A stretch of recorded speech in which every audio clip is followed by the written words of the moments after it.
are going to talk about why people are still flocking to Colombia, to Medellin in particular. Why do I say flocking? It's because people that have the means to live in the United States, yet they're choosing to come down here to either buy a property, to live in, or rent out. It's very interesting how this is happening. So I'm going to go over my opinions why people are coming down, and I base these opinions on the fact that I actually have a business that helps people relocate to Medellin. It's crazy how many people are coming down, and it's exciting.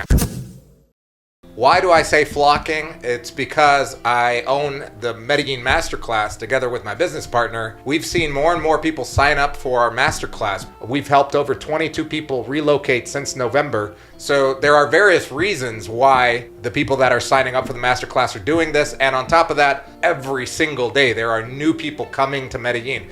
A lot of the times they're just traveling, but those travelers slowly start to convert into what we call expats or immigrants. So one of the reasons is the lack of culture in the United States. Everyone kind of tells me the same thing, that in the United States, people are scared to talk to each other and offend each other. Everyone's so easily offended by stupid out there that the United States is losing their culture because of these things that are dividing them, whether it's people being offended too quickly, politics are getting crazy and dividing people even more than before. It's not easy to meet people. It's not easy to make friends. If you're over 30, it's nearly impossible for people. So those people that have come down here, they realize that life in that aspect is way better here in Colombia, even though people are poorer and crime rate's a little higher than most cities in the United States or most safe cities in the United States. Yet they would rather live down here, even if it's part-time, because they can live that part of their life out, making friends, being social, not having to walk on eggshells around people because someone's going to get offended about something. To me, that's sad because I do love the United States. I never wanted to leave. I was kicked out. But the fact of the matter is that the people that I've helped come down here to live here, those people have expressed to me that part of the culture of the United States has been lost and is losing to all of these trends that are happening in the United States that have a negative impact on the culture there. Henceforth, if you are a middle-aged person that is single, your social life is basically done at that time because single life over there is a lot more difficult than it is here in Colombia. Tell me in the comments, what do you think? Is that a valid point? Is that true? I'm only going by what people are telling me that are moving down here that I'm helping. They all have very similar opinions about the culture. There are other things involved as well, but the culture that is being lost in the United States that they can gain here in Colombia is one of the main reasons why they want to spend more time in Colombia than in the United States. Healthcare. Believe it or not, healthcare. The lack of healthcare in the United States is making middle-aged people come down to countries like Colombia, where healthcare is really good and very cheap. I pay $1,300 a year. It covers pretty much everything. I can make an appointment with any type of specialist. For example, I need an MRI on my knee and I don't have to pay anything. It's amazing. And then I guarantee you, because this has happened before, once I meet the doctor, I'm going to get their WhatsApp number and I'm going to be writing them, which is something that surprised me very much when I got here. And I had my first experiences with a doctor out here where I was like, wait, you're going to give me your WhatsApp number? It's like, what? My dad came down here to get a prostate surgery. They were exchanging text messages with the urologist. He's in the United States now. And if he wants to send the urologist a message, he can. I was blown away by that. Getting an appointment is going to cost you an arm and a leg in the United States, let alone being able to talk to them whenever you want with whatever problem you may have. That coupled with the fact that it's very low priced, as low as $30 a month to $1,300 for the entire year. On top of that, a lot of the drugs that you get prescribed in the United States, you could get over the counter here. You could just go to any pharmacy. I can order stuff on Rappi that in the United States is prescription. Here it's not. Guys, by the way, if you're watching and you're new, feel free to hit the subscribe button. I go live every Wednesday and Saturday. Make sure to hit the like button on the video if you would. That would be amazing. I appreciate you.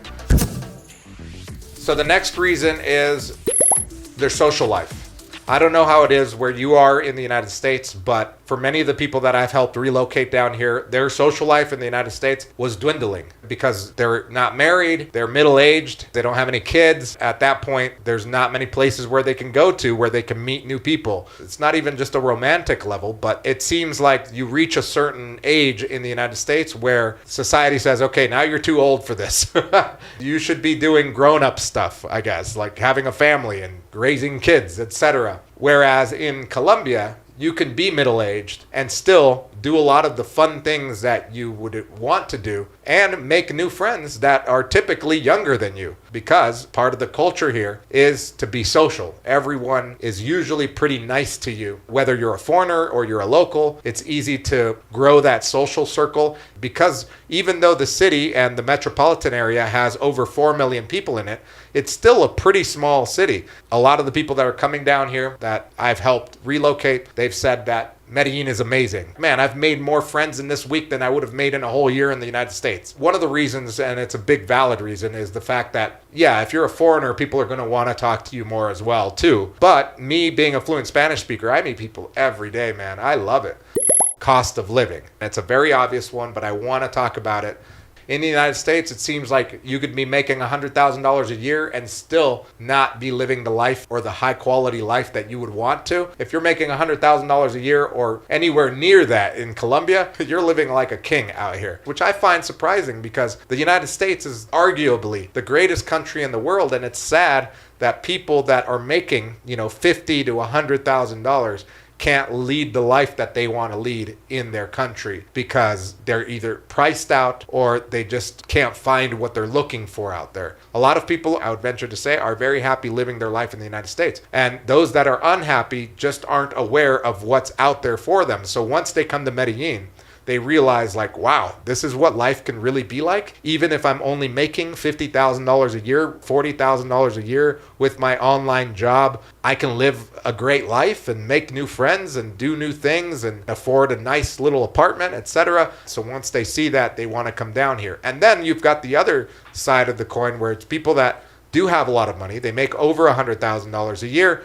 They prefer to live down here. My sister's telling me, man, prices are through the roof in Southern California, man. And that's not even San Francisco area, that Palo Alto area. People can't afford houses anymore. You're going to be working for 30 years just to pay a mortgage. So that is the main reason why people are coming down here, why the 22 people that we've helped relocate to Colombia through the Medellin Masterclass have chosen to come to Medellin because, again, their money goes farther. Instead of buying one house for $500,000, they can buy 4 of them down here, 4 apartments, and have a little Airbnb business that can make them cash flow every month. So those are the differences that people are talking about and that are telling me the major reasons why they're moving down here. Their dollar goes a lot farther down here. That coupled with the fact that there is culture here. There are traditional dishes. There are traditional dances. There are holidays. Almost every month there's at least one holiday where people take off to spend time with their family. There's a family culture as well, meaning that every weekend you're supposed to hang out with your family. If it's a holiday, you're supposed to go on a trip with your family. You're supposed to take care of your elderly. You're supposed to take care of your grandparents and your mother and your father, as opposed to the United States where that kind of stuff doesn't really happen.